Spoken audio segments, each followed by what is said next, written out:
Being 8 o'clock, I'll call the Rules Review Committee to order, please. We will start, let me get down here, with public comment. Anybody have any public comment for the committee?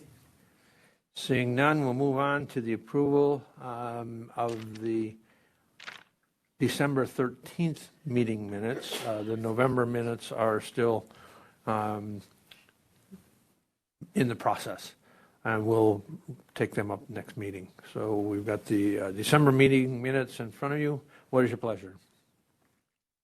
I have a comment. Motion. Okay, motion by Supervisor Robinson. Is there a second? Second by Supervisor Hart. Supervisor Baker, please. Thank you.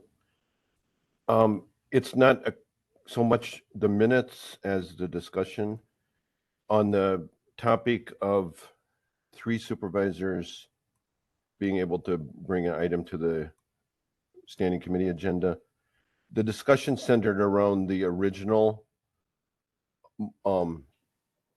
idea, and it did not reflect the changes made in the rules, proposed rules that were written by Corp Counsel.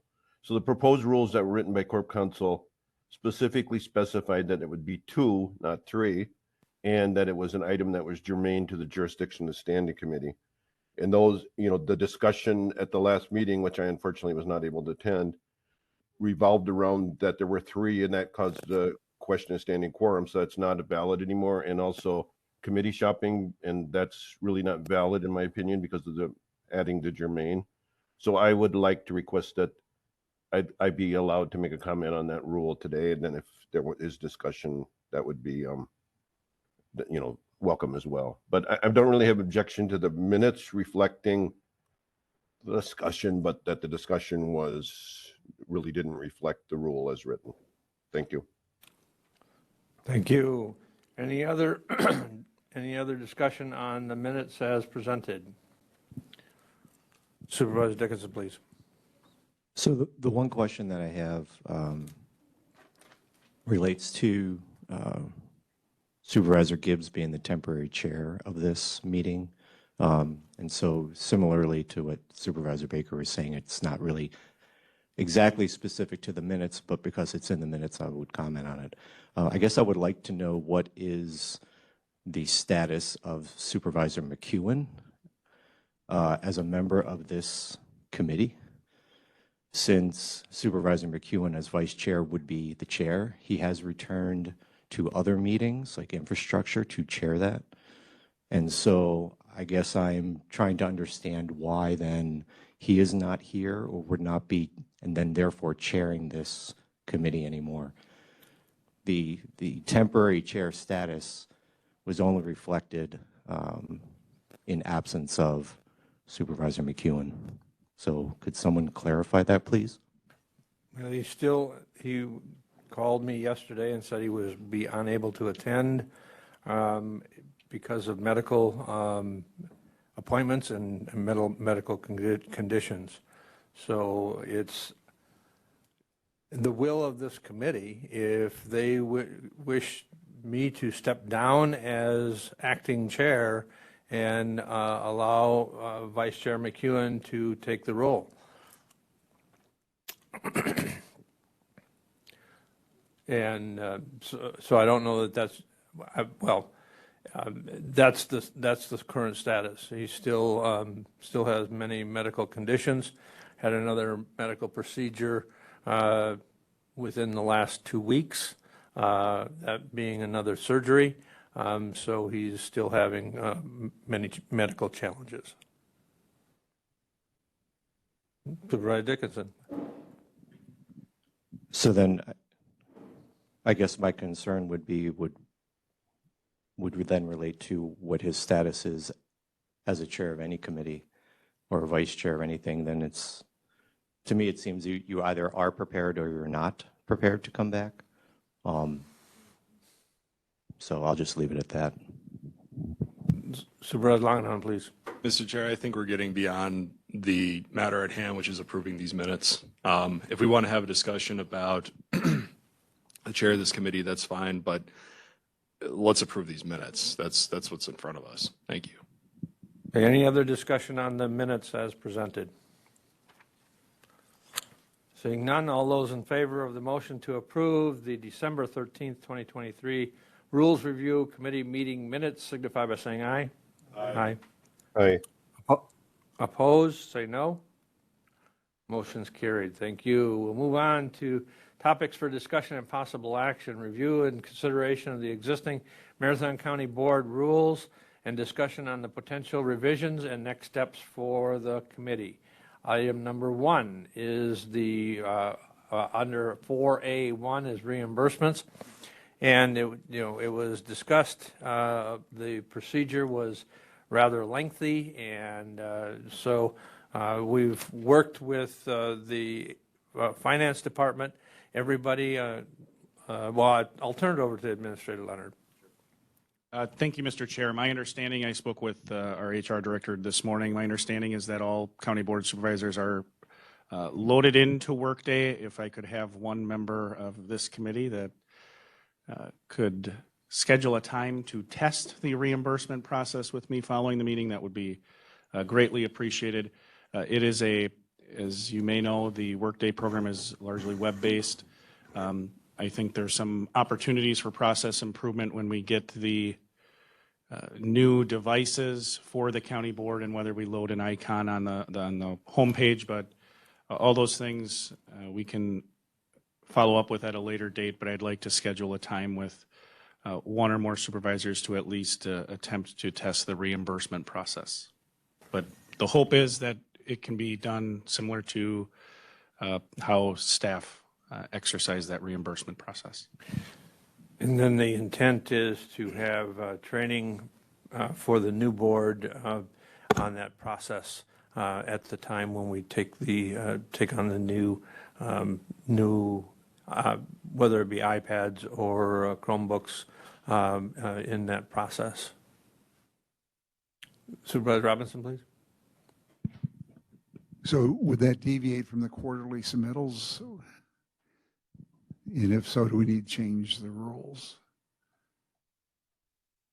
I think your rule would dictate when the timelines are for requiring reimbursement. Workday allows for reimbursements. I think one of the issues that was had was exactly what you alluded to, that the people had to wait for those quarterly reimbursements. Workday allows for reimbursements to be submitted,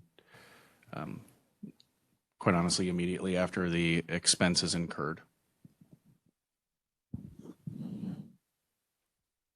I don't know if that would require a rule of reimbursement. I'd defer to Corp Counsel on that, but it might, it strikes me as making sense that amending the rule to clarify that the reimbursements would be done in a different manner would make sense.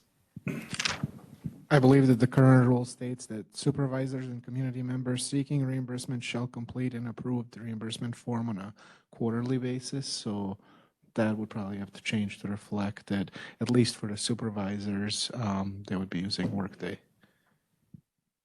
The question, though, that I have then is do we want to allow reimbursement after each meeting? I wonder if that's a little bit overburdensome to the system. I'm not sure, because there's still supervisory approval still is required under Workday. So there still would be somebody approving the reimbursement request. It's just that it be entered directly. So the question still becomes, do we want to have reimbursement on a monthly basis? Do we want to have reimbursement on a quarterly basis? Historically, it's always been quarterly. Previously, the clerk's office did it direct, and one member of the clerk's office staff spent tremendous amount of time reviewing minutes of all the meetings and documenting those reimbursement requests on additional reimbursements. Say, for example, someone who was attending the highway conference and had other expense reimbursements or WCA conference, those would be submitted on paper after the conference.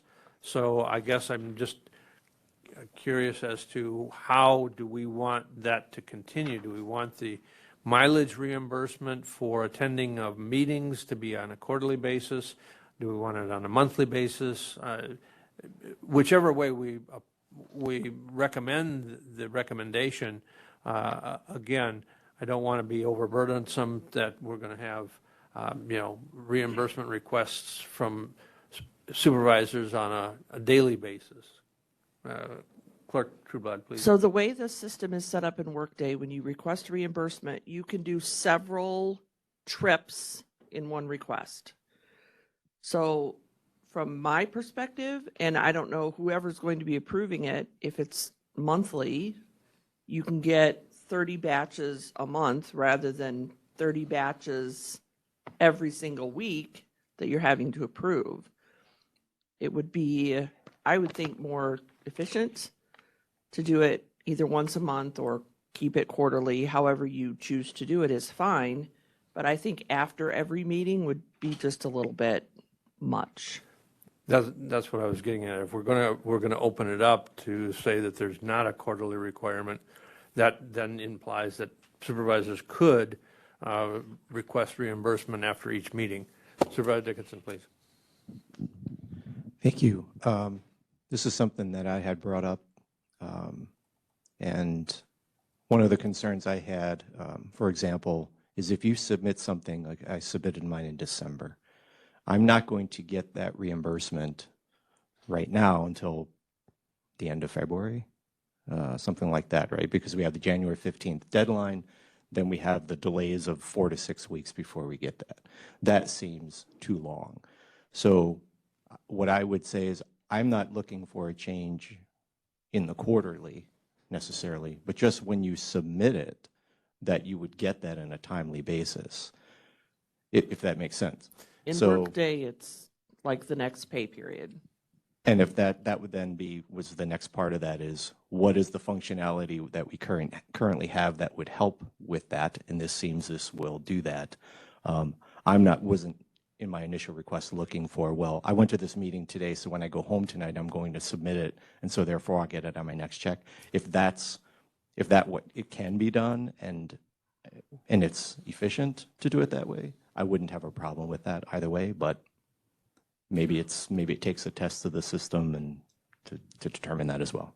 Yeah, I think there are a couple of things. First off, the process, when we switched to Workday, did create some additional opportunities or additional challenges, if you will, in the process that was used to get reimbursements out. Currently, again, the rule says by the 15th of the month following the quarter is when all requests get processed. So I process them on the 16th or within that very next week. And then they go to HR Finance, and then they get approved. So that process has been improved. We should see an improvement in that process and not take till February. You should be able to receive within the next pay period after the 15th, and I'm not sure exactly when the next pay period is after January 15th, but it should be within 3 weeks of that period. So it should be sped up, but again, I think the Workday process would have is not attached to the actual paycheck as it was in the past, nor is the current. However, I think those processes are still, there's a batch process that finance does in processing expenditures, and I think They process them every week, so when you submit a request for an expense, it doesn't actually go on your paycheck. right. It gets direct deposited with the next batch that finance deposits. But they're processing checks, I guess my point is, they're processing checks on a batch process every week. Okay, so it should be within the week after the expense has been approved, but it's submitted, then it's got to be approved by the cost center individual, and then it is passed out. So the process through Workday should effectively speed that up.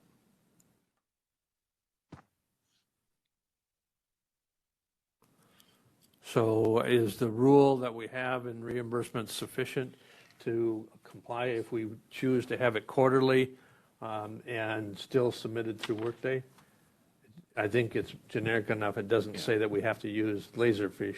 Right, it just says, Mr. Chair, thank you, it just says an approved form. And I think to Supervisor Dickinson's point, rather than, if supervisors request them and they get them in early, very shortly after the end of the quarter, to the point that Kim raised, it should move more quickly. I just still want to verify with one individual that at the test that we can get you access and go forward, and it does work as intended.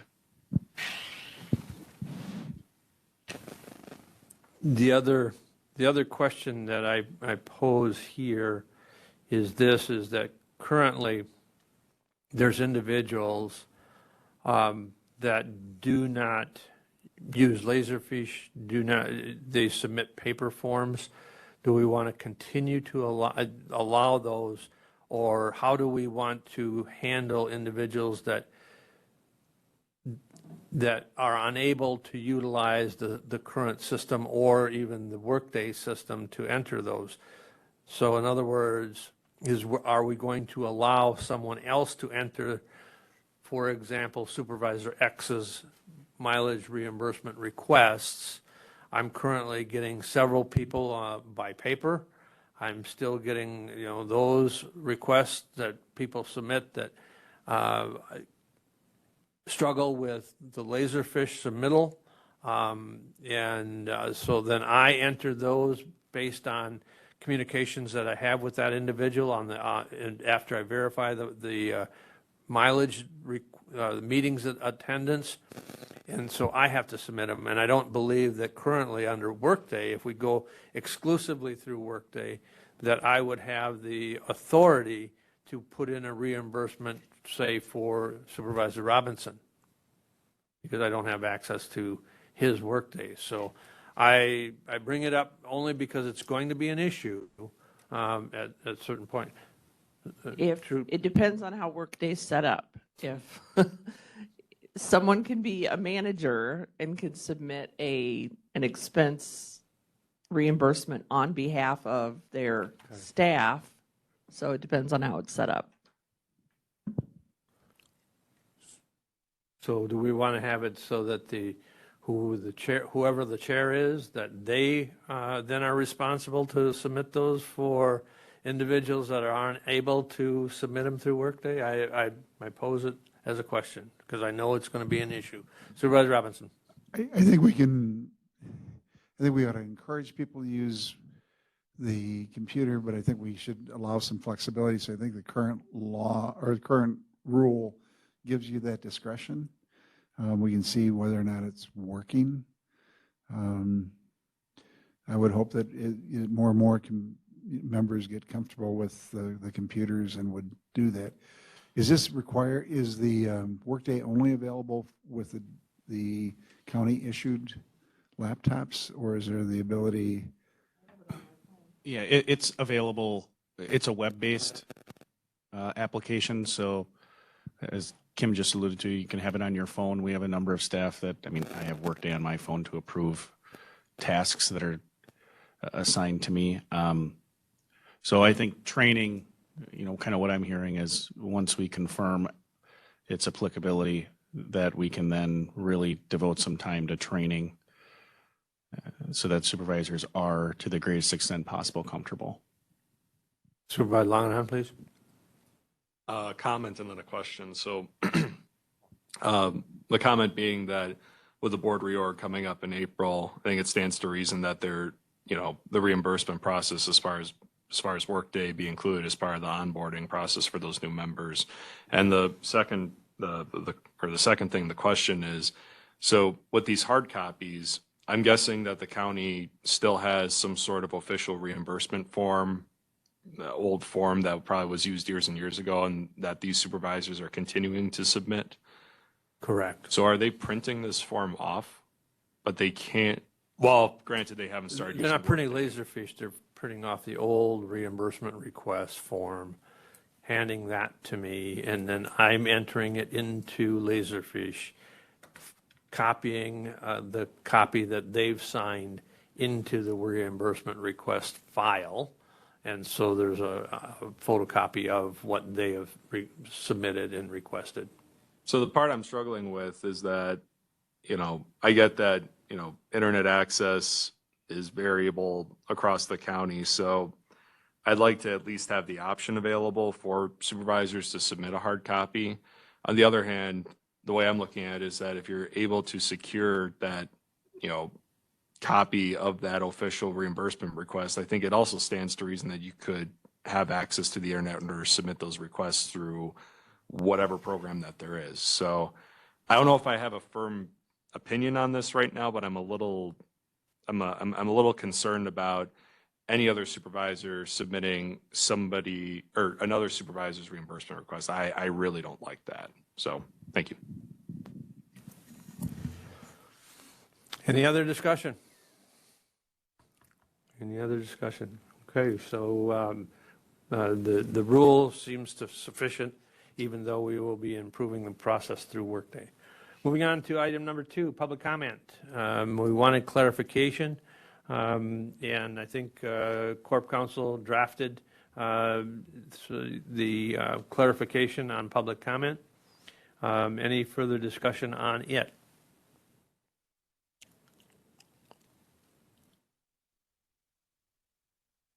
Again, what the discussion was centered around requiring, limiting public comment to 3 minutes if there's only one person, rather than allocating all 15 minutes to the public commenter. And so I think that was the recommendation of the committee, and that's the draft that you have in front of you. Any concerns with that drafting? Supervisor Dickinson, please. Where is the draft? I thought Mike had sent those out in a separate email. I may have missed it. I don't know if I got it.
Page 6 of 60.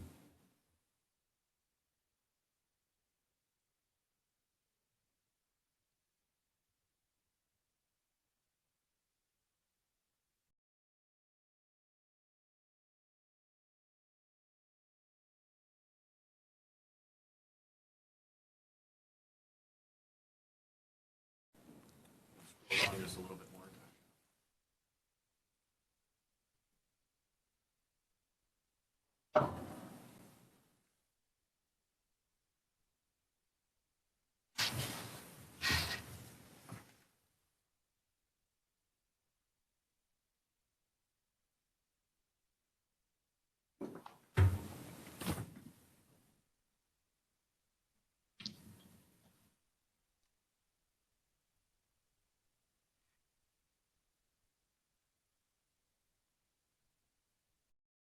You send that out, out in an email. Thank you.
That's what he was working on, getting it shared out.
If I may, Mr. Chair, so on pages 6, it looks like Mike has included that in Rule 9B. Correct.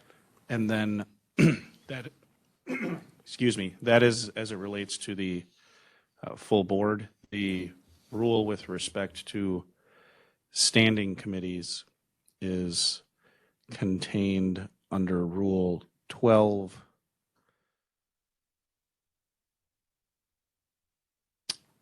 12C. and that is on page 11 of 60. The language is very similar, indicating that it's maximum of 3 minutes per commenter, with the overall public comment period not exceeding 15 minutes unless extended by the committee chair.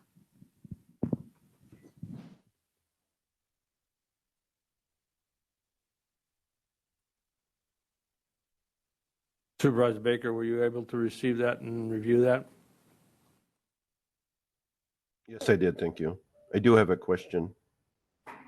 Go ahead, please. On the section where about public hearings, it looks like it was added a 3-minute limit there. A, is that something we have done before? And B, is there any statutory requirements about public hearings and length of comment?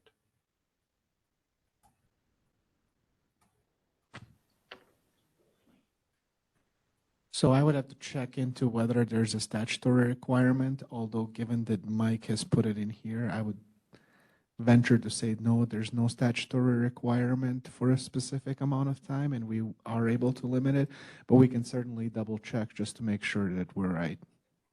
And then have we limited it in the past for public hearings? That I do not know. I don't know. Lance, do you know? Supervisor Longenon? Sure. As in most public hearings. Yeah, the Environmental Resources Committee will hold a lot of we hold hearings every month.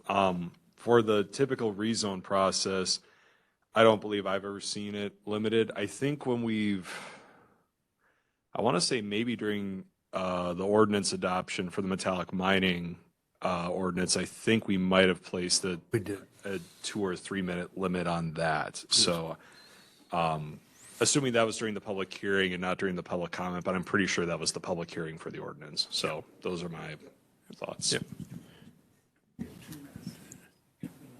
What You- about like you- for the budget hearing?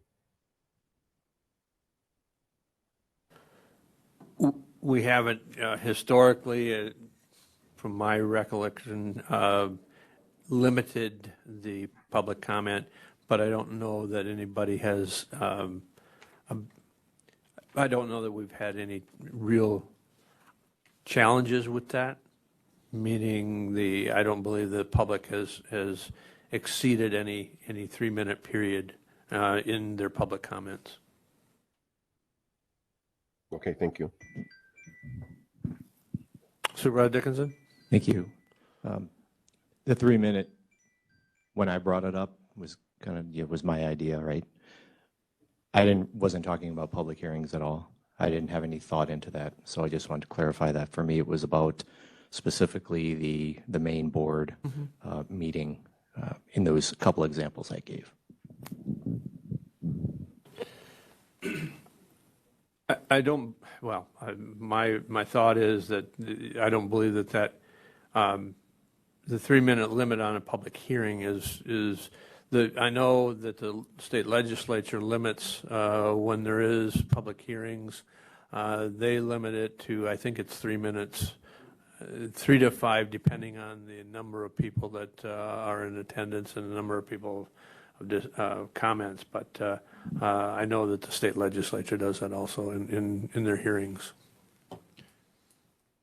Mr. Chair, Go ahead. if you'd like, we can look into the question that was posed relative to any prohibitions by law. I think Mike, just giving Mike's language here a quick review myself, and under the public hearing section, it indicates for up to 3 minutes unless the time to speak is extended by the chair or otherwise required by law. So I think there is within the rule itself that flexibility to make sure that we're in compliance with both the kind of the legal requirements, but also if the topic is such that additional discussion is deemed necessary or perhaps prudent by the individual conducting the public hearing. I think your rule would provide you that flexibility, but we'll certainly look into if there are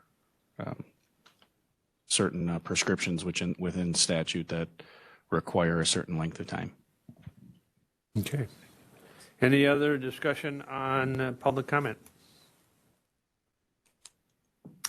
Okay, moving on to item 3, 4A3, meeting recordings. Again, the discussion centered around whether or not we were going to require recordings of all subcommittee meetings. I know that one of the concerns that was expressed by one of the supervisors was a recording of NCHC's meetings. That is taking place, and those are being recorded now. Any further discussion? Supervisor Robinson, Just please. a question for clarification. I think some of the task forces and others are being captured on WebEx, and I'm thinking of the TIF task force on Monday, or at least we have it in the broadband that uses the WebEx. Then are we required then to keep those? I think. That was where the question became. Yeah. So I think it used to be that if you were doing it only for the purposes of taking minutes, but if it becomes I don't recall where we left that issue. Supervisor Langenheim, please. But are all the WebEx meetings recorded then? Because if there's no record created, why would we have to keep it? I think some people, I know that on broadband, that Kathy Johnson records it for the purposes of the minutes. And I think in those contexts is where it's kept for the minutes, and I think it becomes a public record for a period of time. And What does our records retention schedule say?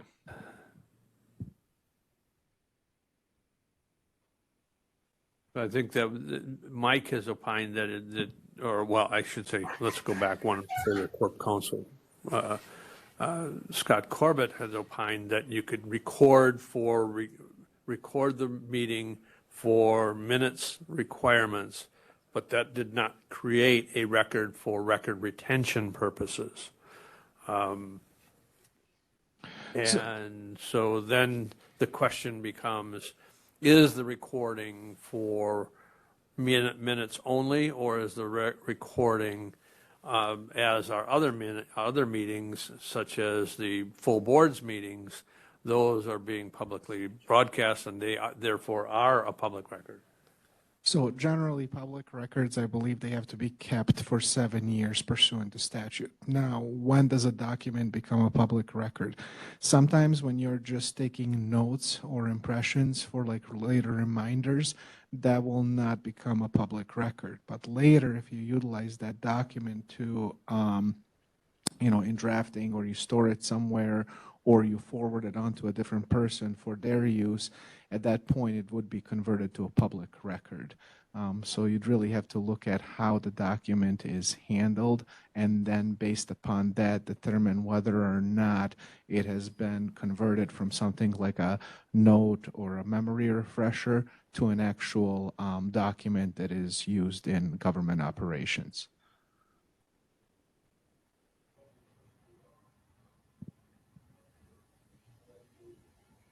So I think, if I understand what you're saying correctly, is it's based on the intent and then the actual practical use. In other words, if the intent is for just refresher to do minutes, and that's all it's ever used for, then it is not a public record. But if it is used at the requester, some other requester requests copies of it, and it's forwarded to that individual, then it becomes a public record. Is that fairly accurate? Correct. The only thing that I would probably want to do a little bit more research on is that most of the guidance right now focuses on notes. And I don't know that there's any specific guidance on using video recordings as a form of note-taking. So that's something probably that Mike and I will look into and then have to get back to you. That would be greatly appreciated. Anything else under meeting recordings? Okay, then we go to budget process. And I believe, Mike, go ahead, Supervisor Robinson. Go ahead. What did you? Oh, I was just going to say, I think it's in the draft that we also received just from Administrator Leonard.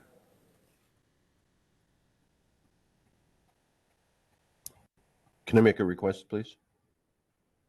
Supervisor Baker, go ahead, please. It would be helpful if the draft, if we could be sent a draft with the color coding of the changes. In the one I received, there's no indication of what were the changes. Redlined. So you have the desktop on the iPad. If you're viewing it on, Supervisor Baker, if you're viewing it on an iPad, unfortunately, I don't know that an iPad has the capability. Okay, so if I because of forward it the- to my, if I forward it, it'll show up? Yes, when looking at it on a laptop, it does show red line version. Okay, thank you. Yours is neither? What program are you doing it through, Joe?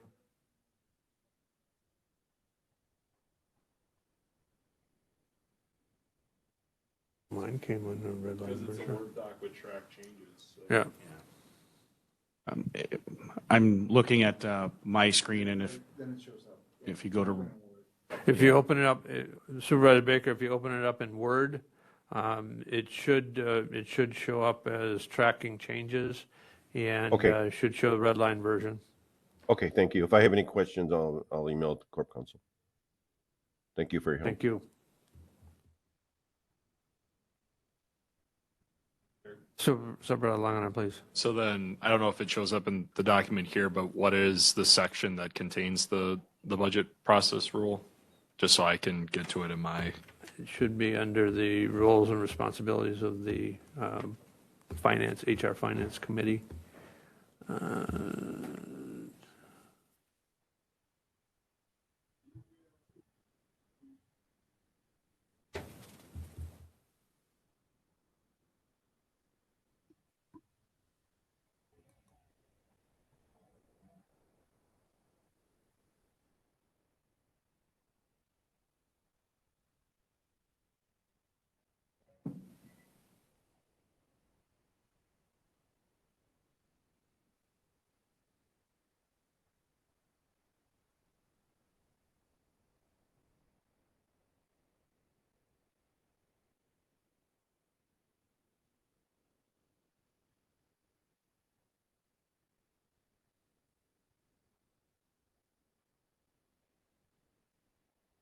There you go.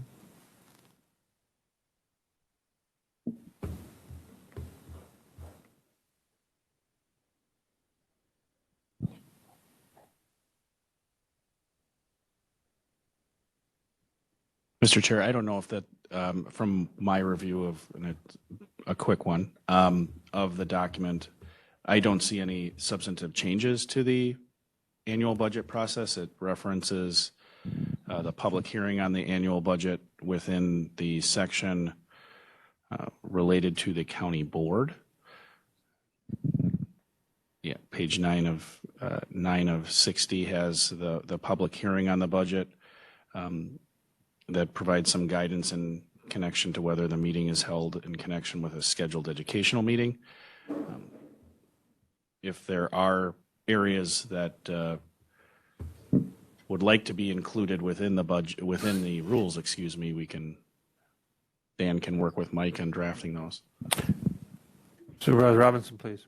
So I went in and looked at the current rules relative, and I did a search on budgets, and most of the standing committees have a role in the budget review, just for Health and Human Services, review new programs and associated budget requirements prior to their being considered for inclusion in the county budget. Infrastructure review new technology and infrastructure associated with budget requirements prior to their being considered for inclusion in the budget. There are similar provisions dealing with new programs. This last year, we adopted 2 resolutions. Resolution R1523 that dealt with establishing a timeline for the budget that was somewhat detailed going through the capital budget process and then the operating budget process that spelled out expanded roles for committees. That was adopted in March. And then later in, I believe, June, we adopted the budget priorities and guidelines. But as part of that, we had language, and I'll just quick read it because it's not very long. The 7 standing committees in the Marathon County are hereby called upon to continue to review the 2023 mandatory and discretionary services report, the rates and fee structure in the 5-year departmental expense and levy document during the ensuing months to develop additional recommendations for consideration by the Board of Supervisors in the 2024 budget development and approval process. And then now therefore be resolved that standing committees with jurisdiction of the nonprofit agencies are called upon to bring recommendations to the full board relative to the continued funding of nonprofit agencies as part of the budget development process. The question is, we did this through resolution last time. Are you comfortable with doing the resolution, which will allow you to factor in different timelines? One of the important factors is when is the state budget adopted, which, if you've got depending upon which year the biennial budget you're in, could modify those timelines. Or, do you want to build those into the rules, or do you want to do that by resolution? If you do it by resolution, you could put in a provision that said by X date, the county board shall adopt a resolution establishing the timelines for the budget process. The other question is whether or not you want to change the committee's individual responsibility to reviewing new programs, to reviewing current and new programs and developing recommendations, and whether or not you would want to put down mandated programs, fees, and other things in there. But those would be consistent with what we did this last session. My suggestion would be we might want to just expand the scope of each committee to include review of all programs, new and existing, look at fees on an annual basis as part of the development process, and then charge the HR Finance Committee with developing and presenting to the county board a resolution specifying the process. Next year we've got a new board, so I don't know if we would want to do that by its June meeting to give everybody an opportunity to get their feet on the ground, no later than the June meeting. But I would throw those out there, and then that would get the county board's involvement in establishing those timelines and have it better understood. Other discussion? I caution, I think you bring up a valid point, and that is there has to be some flexibility. If we commit to, specific dates, and then we don't hit those dates for whatever reason, whether there be a delay in the state legislature adopting a budget or what have you, I think the thought charging HR Finance with bringing a resolution to the board, spelling out the process, similar to what we used this year, what makes more sense, but put that in the rules that HR Finance is charged with bringing that resolution by, like you said, possibly June or yeah. That would be my thought, rather than trying to commit to something that spells out a timeline that might not be obtainable depending on the circumstances.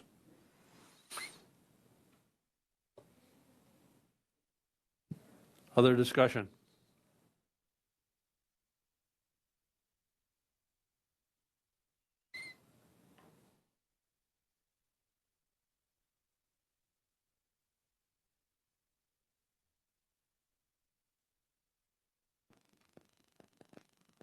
Does the Corp Council have a sense of what the recommendation is? Then we'll move to have the clarifying each of the standing committees' roles and responsibilities to review not only new programs, but existing programs and fees, and then charging the HR Finance Committee with bringing in a resolution adopting to the full board, adopting the timeline for the budget process.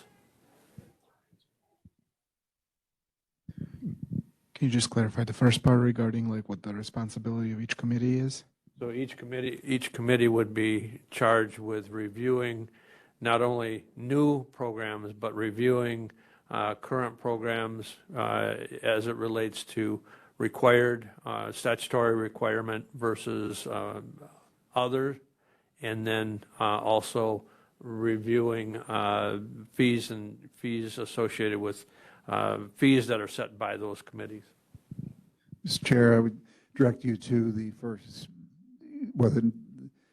the resolution 2823 and the be it further resolved, and look at that language as the basis. That would, Okay. obviously we'd have to strip out the year, but mandated and discretionary services, services, you could modify that language, but I think that would be your guidance. If you want to look at, I'll give you that language so you've got it. Any other discussion on the budget process?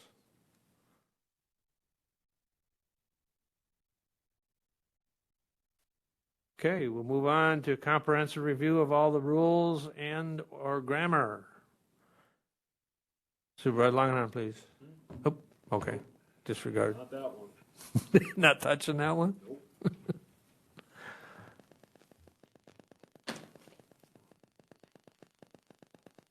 Okay, then Supervisor Robinson? In light of the fact that we just got the red line version, could we, maybe take a meeting to just review that? Absolutely.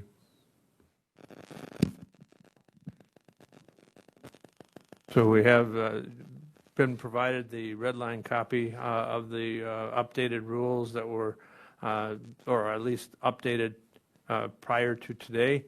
And we'll also have some clarification on some of the things that we've discussed today. The other thing so we'll the next meeting is scheduled for 23rd, January 23rd. So hopefully we can have Mike send out some additional drafting on some of the things that we talked about today. And then we will review basically the whole packet of changes and review those. And the next steps would be to adopt those changes and move those or recommend those be forwarded to the executive committee for its review. Other discussions on any of the rules? Supervisor Dickinson, please.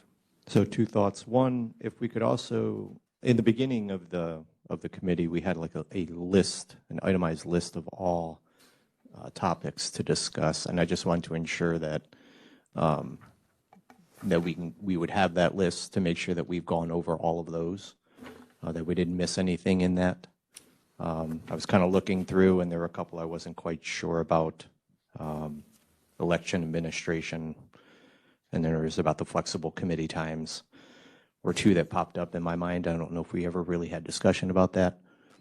One other item that I recall us talking about, but I don't know what the resolution was, and that was the election of chairs and vice chairs for standing committees, and how that, if there was going to be any possible change to that. I believe that was something that was supposed to be talked about, and I don't recall if we did. Maybe there was some discussion back in September based upon my notes, but my notes aren't complete on that. I just have a single line.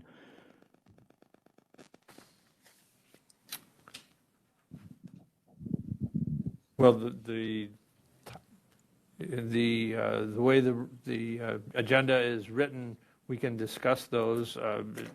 The current practice that's spelled out in the rules is the chairs and the vice chairs are appointed by the chair of the board and approved by the board itself. So if there's a change that we want to make and there's a recommendation by this committee, let's discuss it. Supervisor Dickinson, please. I would have a recommendation that the 7 committee members of a standing committee elect their chair and vice chair. Supervisor Langenhahn, please. Thank you, Mr. Chair. I like the current process as it stands. We've talked about election of those individual chairs in the past and the vice chairs for that matter. And I think it always boils back to the politics of it. And also I think open meetings laws concerns that if you've got people trying to contact each other before the meeting to lobby, I think that's a bad system. So thank you. Other discussion? Supervisor Dickinson. I guess I would make the comment that for all we know, there could be politics and lobbying going on right now. Thank you. Supervisor Langenhahn. Thank you, Mr. Chair. But why would we create a system to encourage it? Thank you.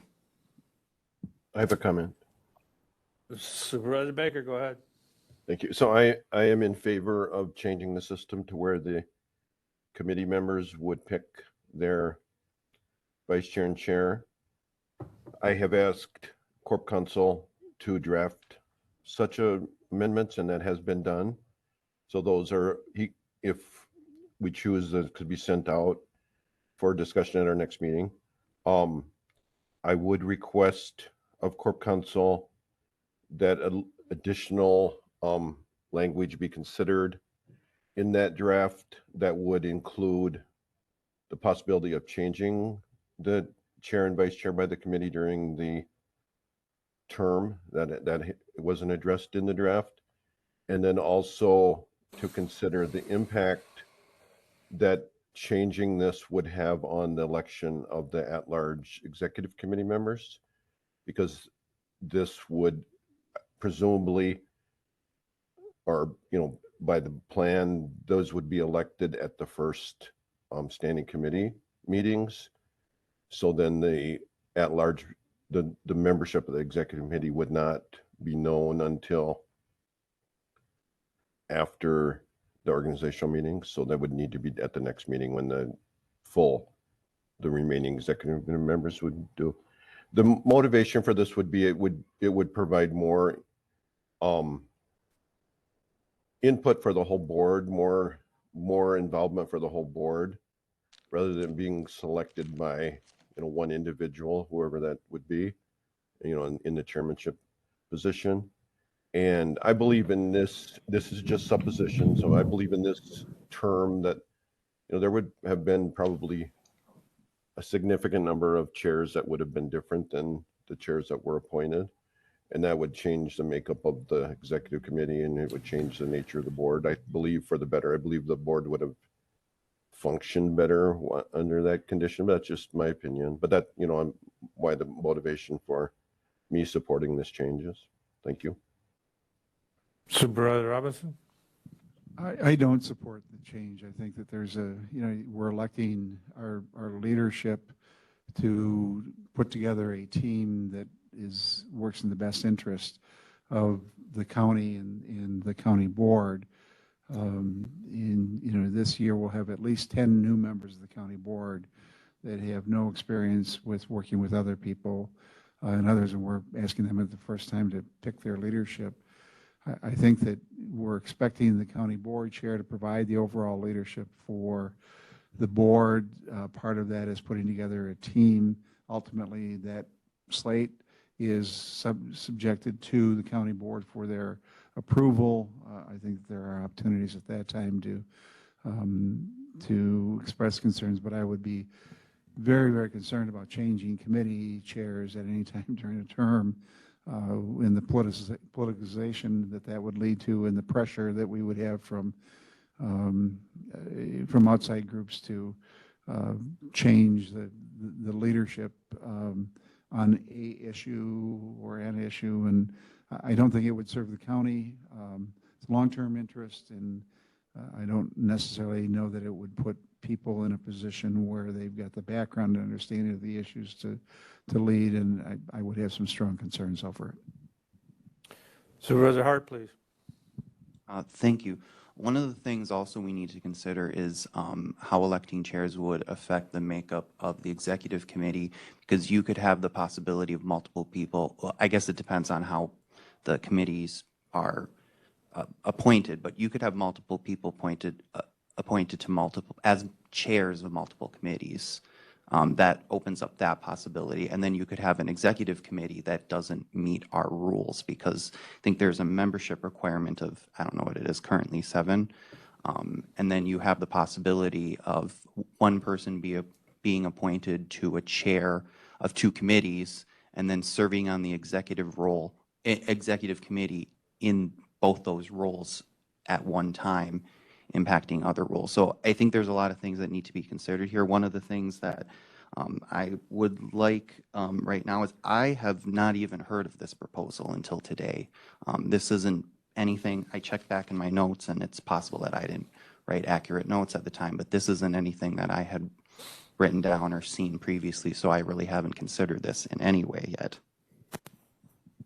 I will just make a couple of comments. First off, I think that this topic, first off, I've seen it in various counties, and I've seen some challenges that it has created in cohesiveness in your leadership team of the county board. I think the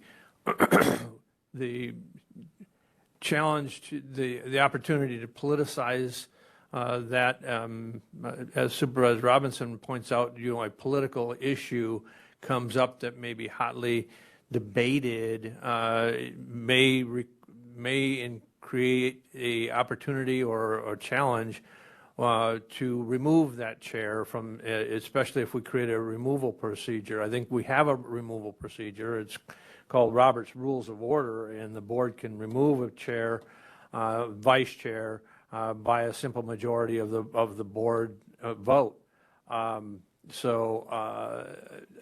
I don't know that I would support just an at-large election from each of the standing committees as your chair and your vice chair. Supervisor Dickinson. Yeah, so for me, I just brought it up. Wasn't looking for any real discussion at this meeting, but given that Supervisor Baker has whatever he has, I would think that this, and what Supervisor Hart said, I don't see why we couldn't discuss this at our next meeting. There's nothing preventing us from discussing it at our next meeting, but I'm just stating my points of view as everybody else are. So, anything else? Further comment, please. Supervisor Baker, please. So, yeah, I also don't expect that we would make a decision today. Initially, when I talked to Corp Counsel, I wasn't necessarily even planning to bring this before rules review because of the fact that the majority of the members on the rules review committee are in fact appointed chairs of a committee, and therefore are not representative of the viewpoint of the whole board.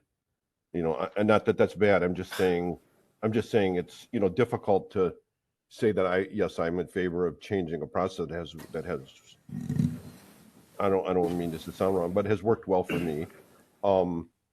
In terms of I'm saying in terms of the people who are committee chairs. I also would say that what one person might call politicization of a process, another person might call being responsive to our constituents. So, I mean, we're saying that we set up a process that isolates us from, feedback from our constituents. I don't agree with that. So I started to say that, I wasn't necessarily going to bring this before the rules review. I wanted to have it prepared if I'm fortunate to be on the board or if someone else chooses to do so, to bring it to organizational meeting. But I thought that in the interest of, our meetings are recorded now, and in the interest of having the opportunity to give it thought ahead of the organizational meeting and have a discussion and get alternate viewpoints. I believe that our discussions on a rules review have the opportunity to strengthen the rules, proposed rules, and to provide valuable discussion and, thought for people to be able to consider the issues before the organizational meeting. So that's why I think it's a good idea for us to discuss it, even though I'm not expecting that we're going to reach agreement on it or that it's going to be, approved by a majority of the rules review. That's, obviously, I don't believe that's going to happen, but I still would like to have that discussion. Thank you.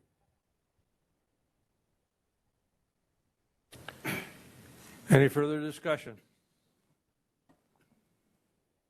Supervisor Langenau, please. Thank you, Mr. Chair. I'm going to hold my comments, more of the comments on this issue that I have until the next meeting where I'm sure we'll discuss this, but I will just add I am open to seeing whatever drafted language gets brought up. So I'm open to viewing it. Thank you. All right, anything else to be brought before this committee? Kim, please. I think this is a really simple one, but as I was going through the rules, Rule 15, under committee meetings, B1, B2 actually, our current rules state that the committee meetings have the Pledge of Allegiance followed by a moment of silence, and we have not been doing that. So I think that's probably just a simple cleanup in the next draft to remove that if that is what the will of the board is. Okay, thoughts of the committee recommendations? Do we want to remove the moment of silence, or do we want to maintain the moment of silence and then put into action the requirement that also be honored during standing committee meetings? Supervisor Langenau, please. I think that's fine if we have the moment of silence at standing committee meetings. It makes us consistent with the county board. Any other discussion? Supervisor Hart, please. And I would say that since we're already not doing that, I would be perfectly fine with keeping it with precedence as of right now. Supervisor Robinson, please. Can the chair pick the moment? But I think this is a remnant of, we had, during the discussion, we had the discussion of whether we had a moment of silence at the meetings in lieu of a prayer, and then we added the pledge. And I thought at the last rules review session for the previous that it was one or the other, not both. But I'm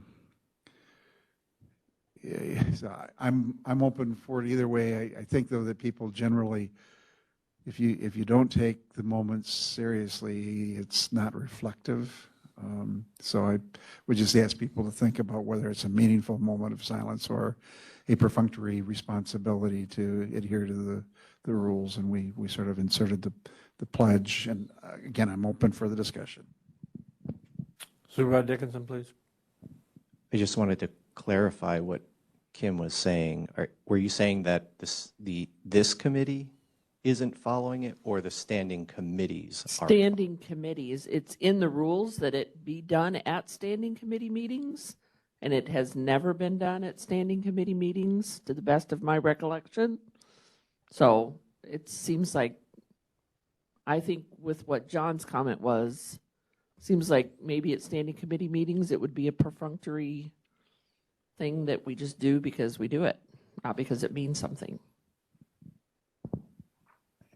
I guess I wouldn't characterize it that way. If you have it in there, you choose to do with it as you wish. I guess I would say is, now that we know that it is in the rules, I think our standing committees need to be alerted to that fact and agendas corrected.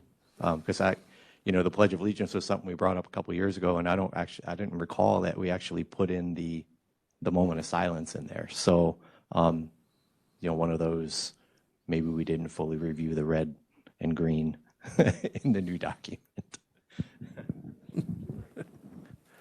Supervisor Langenau, please. Thank you, Mr. Chair. Now, I'm not an attorney, but looking at Rule 15, it talks about committee meetings. I would think that would apply to all of the committees of the county and not just the standing committees, correct?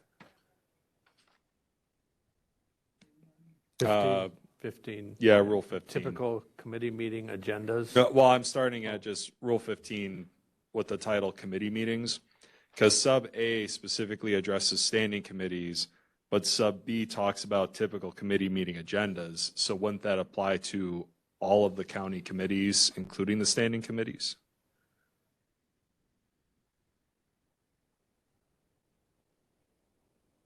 Also, the word typical is interesting because, I mean, ultimately the chair is responsible for setting the agenda. So I read this like there's an expectation, but not a requirement. But again, I'm not an attorney.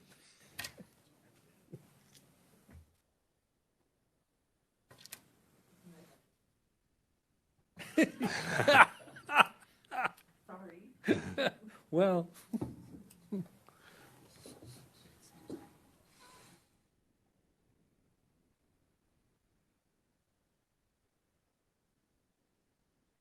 We have 15B2.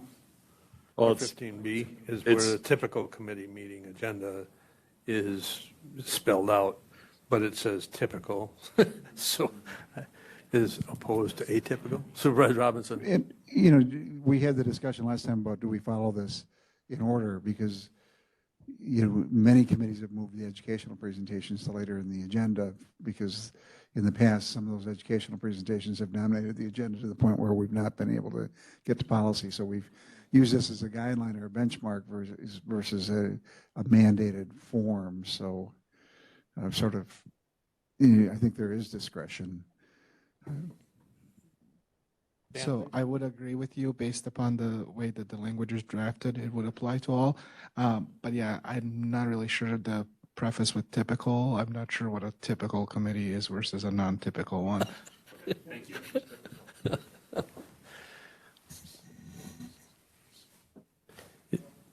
Yeah, we didn't have a definition section of what typical is.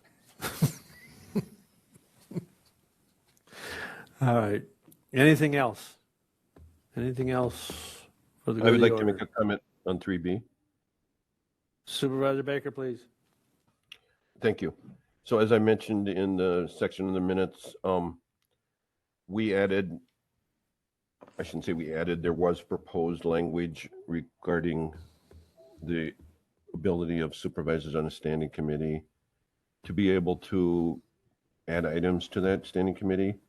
And much of the discussion at the last meeting had to do with the being 3 was too close to a walking quorum, but that was not applicable anymore because that was changed to 2. And also, you know, we added the language that it was germane to the jurisdiction, so that should at least address, if not alleviate, the issue of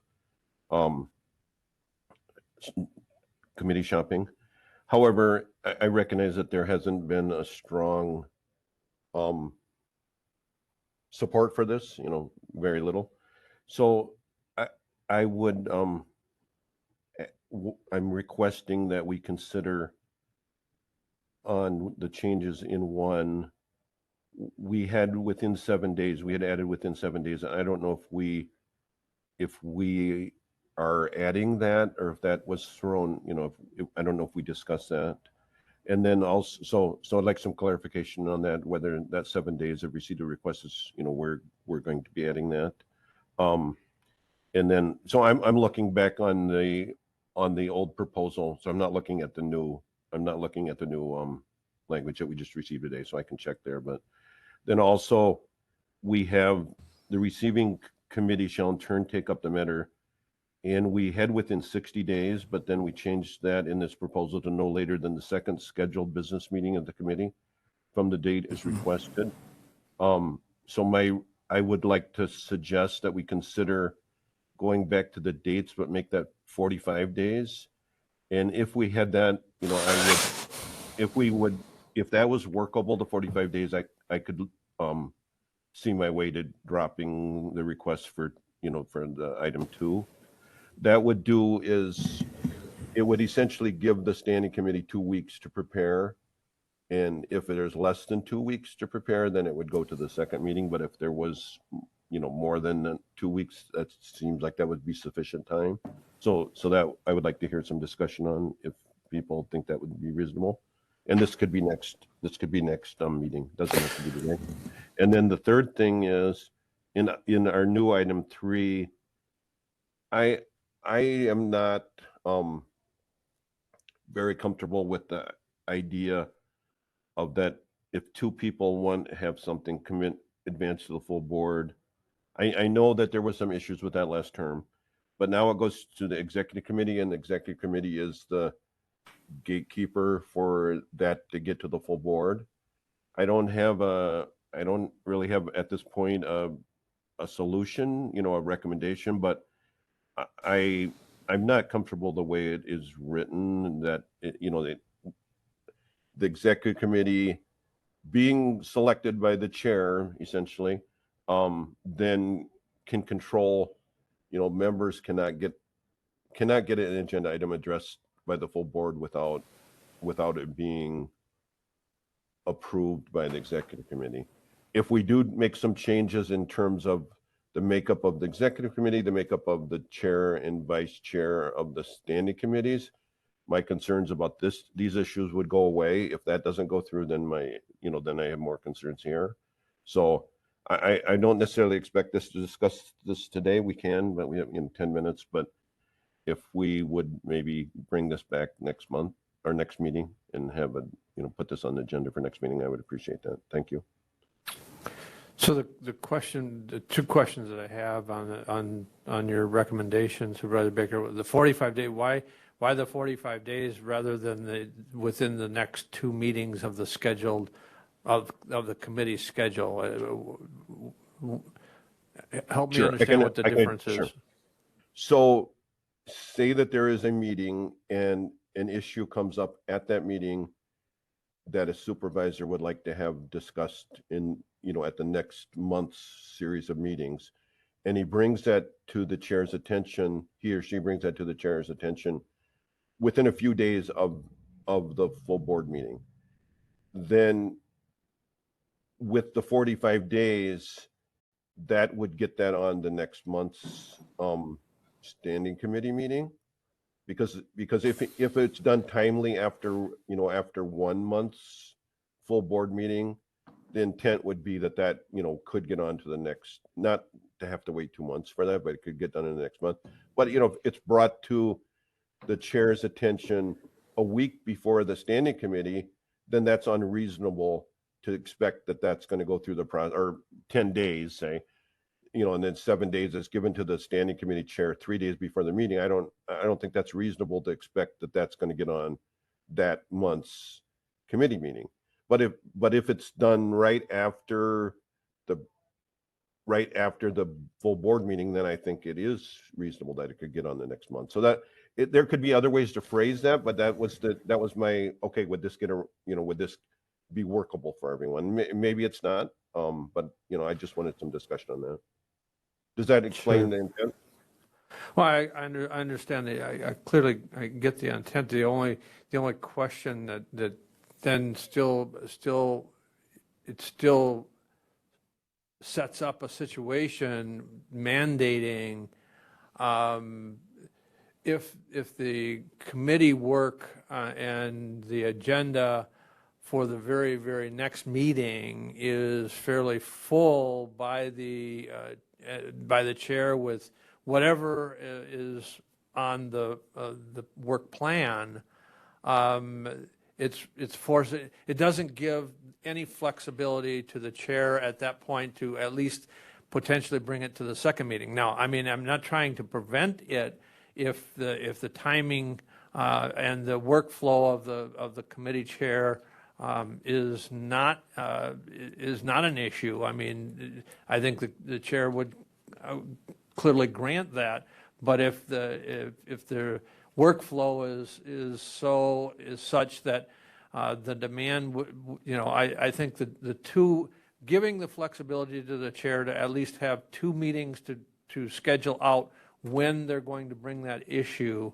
I don't know that it is that different, other than it does give a little bit of flexibility in the proposal that you're making. It would then dictate that it would have to be to the next committee meeting, the way your scenario drew out. That's the only concern I have. Yes, can I respond? Go ahead. So that is true. You know, if the individual is timely, then, you know, the question would become if that is in the issue with the way it is written now is if a topic is of a timely nature and there's going to be a vote on, you know, that it's going to be scheduled, something else is happening at the next full board meeting, you know, so this needs to be, the individual believes that this needs to be addressed, but the committee chair, you know, doesn't want to address it, then it's a way of basically, you know, stalling or delaying the discussion until it's no longer relevant, until it's void, basically, or mute. So, you know, there's trade-offs both ways. I understand what you're suggesting, and that is, you know, I mean, that's I would say a concern worth discussing, but there are also, you know, issues the other way that could happen. I would say have happened perhaps. So, you know, I think there's a trade-off and some, you know, some valid discussion on both sides. Thank you. All right, any other discussion? Any other items? Okay, we will then take up all of the items that we have.